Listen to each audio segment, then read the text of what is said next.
बिस्मिल्लाहिर्रहमानिर्रहीम। एक तो यार मुझे दिली खुशी है कि सियालकोट मीडिया के साथ तकरीबन 8-9 माह के बाद मैं बात कर रहा हूँ। सबसे पहले मैं सियालकोट के मीडिया रिपोर्टर्स का दिल से शुक्रिया अदा करना चाहता हूँ कि जो 9 मई को जो बर्बरियत, जो जुल्म मेरी माँ के साथ, मेरे ख़ानदान की ख़वातीन के साथ, और आप लोगों ने खुद जाकर रिपोर्ट किया कि मेरे घर की सिर्फ दीवारें बची थीं, कुछ नहीं बचा था। मैं सलाम पेश करता हूं सियालकोट के बहादुर मीडिया को कि आप लोगों ने जिस दलेरी के साथ 9 मई को मेरे घर में होने वाले जुल्म को दुनिया भर के सामने रखा। मेरे मीडिया के दोस्तों, एक बार फिर कल रात मैं घर में नहीं था, मेरा छोटा भाई इमरान डार नहीं था, कोई घर में मर्द नहीं था। एक बार फिर सियालकोट पुलिस बेशर्मी के साथ, मैं कहना चाहूंगा, और बगैरती के साथ मेरे घर में घुसी है। एक मिनट, कोई सर्च वारंट नहीं था। वालदा मेरी ने कहा कि आप लोग पिछली दफा भी लाखों रुपए लूट के ले गए थे, जेवर लूट के ले गए थे। सर्च के बहाने आज तक इंक्वायरी नहीं हुई कि 9 मई को मेरे घर में क्या हुआ था, कौन लूट के लेके गया था मेरी माँ का जेवर, कौन लूट के लेके गया था मेरे माँ के पैसे। आज तक ये हक, अगर मेरे घर की 9 मई की इन्वेस्टिगेशन हो जाती तो आज दोबारा इस सियालकोट की बेशरम पुलिस की हिम्मत ना होती मेरे घर ऐसे आने की। और मैंने सुना है ये डीपीओ सियालकोट हसन इकबाल बेशरम, बगैरत कहूँगा मैं, ये डीपीओ बगैरत है। बयान जारी करते हैं, उमर डार इश्तिहारी है। और डीपीओ, मैं तुमसे पूछता हूँ, इश्तिहारियों के घर में जाके उनकी माँ के गिरेबानों को हाथ डाला जाता है? बेशरम आदमी, उनकी बीवियों के गिरेबानों को हाथ डाला जाता है, उनकी औरतों के कपड़े फाड़े जाते हैं। और ये वही हसन है पाकिस्तानियों जिसको मरियम नवाज ने शाबाश दी थी। आप सब जानते हैं ये डीपीओ हसन मेरे और मेरी फैमिली के साथ जातियात पे उतरा हुआ है। 2022-14 मई के जलसे में भी इसने बुलडोज किया था। ये भट्ट साहब खड़े हैं यहाँ ARY से, इन्होंने कवर किया, अमर भट्ट साहब ने, हर चैनल ने कवर किया। आप सब ने दिखाया कि उस वक्त भी इस डीपीओ ने बर्बरियत और जुल्म किया था इस शहर में। उसके बाद इसी डीपीओ की क़यादत में 9 मई को मेरे घर पे हमला हुआ। उस हमले के पीछे भी ख्वाजा आसिफ था। ख्वाजा आसिफ की मां पे इस डीपीओ हसन ने 9 मई को मेरे घर में हमला किया। कल रात भी सियालकोट की पुलिस, मैं समझता हूं जो बंदी बनी हुई है ख्वाजा आसिफ की, उसके कहने पे मेरे घर पे हमला हुआ। मेरा पहला मुतालबा ये है, chief election commissioner of Pakistan से सिकंदर सुल्तान राजा साहेब, सियालकोट की आवाम आपकी तरफ देख रही है। इस डीपीओ हसन के होते हुए कोई फेयर एंड फ्री इलेक्शन नहीं हो सकता सियालकोट में। कोई 8 फरवरी को फेयर एंड फ्री इलेक्शन नहीं होगा। ये देखेंगे आप लोग। ये 8 फरवरी को इस बुज़दिल बेशरम बगैरत ख्वाजा आसिफ को जिताने के लिए इलेक्शन लूटेंगे इस शहर का। और मैं अपील करता हूँ चीफ जस्टिस ऑफ पाकिस्तान से कि मेरी माँ बार चीफ जस्टिस कायस फाइज ईसा साहेब, आपसे पहले मेरी माँ उमर अताब बंदियाल साहब से इंसाफ मांगती रही। मेरी माँ को इंसाफ नहीं मिला इस मुल्क में। आज आप बैठे हैं इंसाफ के मनसब पे। मैं उम्मीद करता हूँ कि आप मेरी माँ को, मेरी घर की औरतों को इंसाफ दिलाएंगे।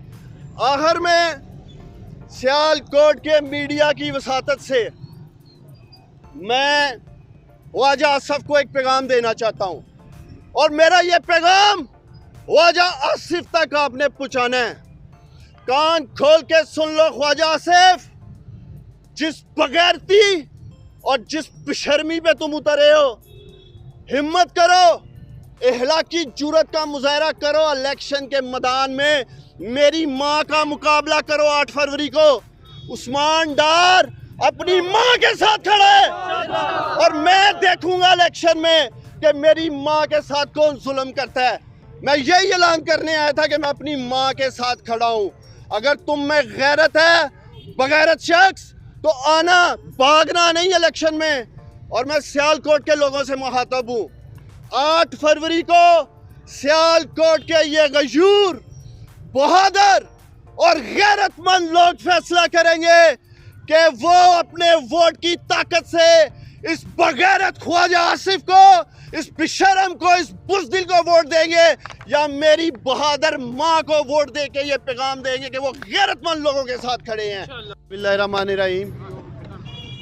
एक तो यार मुझे दिली खुशी है कि सियालकोट मीडिया के साथ तकरीबन 8-9 माह के बाद मैं बात कर रहा हूँ। सबसे पहले मैं सियालकोट के मीडिया रिपोर्टर्स का दिल से शुक्रिया अदा करना चाहता हूँ कि जो 9 मई को जो बर्बरियत, जो जुल्म मेरी माँ के साथ, मेरे ख़ानदान की ख़वातीन के साथ, और आप लोगों ने खुद जाकर रिपोर्ट किया कि मेरे घर की सिर्फ दीवारें बची थीं, कुछ नहीं बचा था। मैं सलाम पेश करता हूँ सियालकोट के बहादुर मीडिया को कि आप लोगों ने जिस दलेरी के साथ 9 मई को मेरे घर में होने वाले जुल्म को दुनिया भर के सामने रखा। मेरे मीडिया के दोस्तों, एक बार फिर कल रात मैं घर में नहीं था, मेरा छोटा भाई इमरान डार नहीं था, कोई घर में मर्द नहीं था। एक बार फिर सियालकोट पुलिस बेशर्मी के साथ, मैं कहना चाहूँगा, और बगैरती के साथ मेरे घर में घुसी है। एक मिनट, कोई सर्च वारंट नहीं था। वालदा मेरी ने कहा कि आप लोग पिछली दफ़ा भी लाखों रुपए लूट के ले गए थे, जेवर लूट के ले गए थे। सर्च के बहाने आज तक इंक्वायरी नहीं हुई कि 9 मई को मेरे घर में क्या हुआ था, कौन लूट के लेके गया था मेरी माँ का जेवर, कौन लूट के लेके गया था मेरे माँ के पैसे। आज तक ये जितना मीडिया है, मैं उनका शुक्र अदा करती हूँ। बहुत शुक्रिया, थैंक यू वेरी मच मेरे बेटियों। मेरे नाल 9 मई नूं भी बड़ा जुल्म होया सी, मेरी इज्जत नूं हथ डालिया गया, मेरे सर तो चादर उतारी गई, मेरे बाल खींचे गए, मुझे जोर कोप किया गया, मेरी डकैती की गई, मेरा जेवर और पैसा लेके चले गए, मेरे घर को तोड़ा गया, कोई चीज़ नहीं छोड़ी। शहर सियालकोट की आवाम ने, सब शहर सियालकोट ने देखा कि मेरे घर का इन्होंने क्या शर किया। मैं सेशन कोर्ट से अपील करने आई हूँ कि मुझे इंसाफ चाहिए। मुझे आगे भी इंसाफ नहीं था मिला, मैं इंसाफ चाहती हूँ। बेटा, माएँ सबकी सांझी माएँ होती हैं। अल्लाह ताला ने हदीस में माँ को अवलीन दर्जा दिया, अवलीन दर्जा दिया। मैं आपके लिए अवलीन हूँ, मेरे नबी का हुक्म है। आज फिर घर का दरवाज़ा रात को तोड़ के अंदर दाखिल हो गए। इन्होंने मेरी कमीज़ को ऐसे खींच के पाड़ा, मेरी बहू के कपड़े फाड़े। क्या है ये, क्या हो रहा है? मैं चीफ जस्टिस पाकिस्तान नूं खत लिखांगी कि तुसी मनु मद्देनजर रख के अपनी वालदा वालों इस मेरी ये चलो वेख के मनु इंसाफ चाहिए, मनु इंसाफ चाहिए, मनु कुछ नहीं चाहिए। मैं अदलिया को, पाकिस्तान अदलिया से अपील करूंगी, सेशन कोर्ट से जज को अपील करूंगी, मुझे इंसाफ चाहिए। कोई बात नहीं, और मुझे हथ करिए गाए, जरूरत है तो आए। ख्वाजा आसिफ आपके लिए बहुत अहमियत रखता होगा, मेरा एक मुसाया, एक आम आदमी है मेरे लिए। पैगाम दो ख्वाजा आसिफ को, कहते हैं मेरी बहन है, मेरी बहन है, ऊपर से बैठ के दुपट्टे को हाथ डालते हैं। यार देखो, आपको ये रिकॉर्ड में रखना क्लिप लोगों के, हमने सारे खानदान ने फैसला कर लिया है। मेरा 6 साल का छोटा बच्चा है, आपने देखा इन पुलिस वालों के वो कदमों को छू रहा था कि ना मारो ना मारो। हमने फैसला कर लिया है, हम सारा खानदान जेल में जाएंगे। नहीं भागूंगा, मैं इधर ही रहूंगा, अपने घर में रहूंगा। इसी चौक पे अभी चैलेंज कर रहा हूँ, डालो हाथ कड़ी यहाँ आके। भागूंगा नहीं, शहर से कहीं नहीं जाऊंगा। पहले भी इंसाफ की धज्जियां उड़ी थी तो इसलिए छुपना पड़ रहा था, इसलिए इन बगैरतों ने और इन बेशर्मों ने इंतहा कर दी है।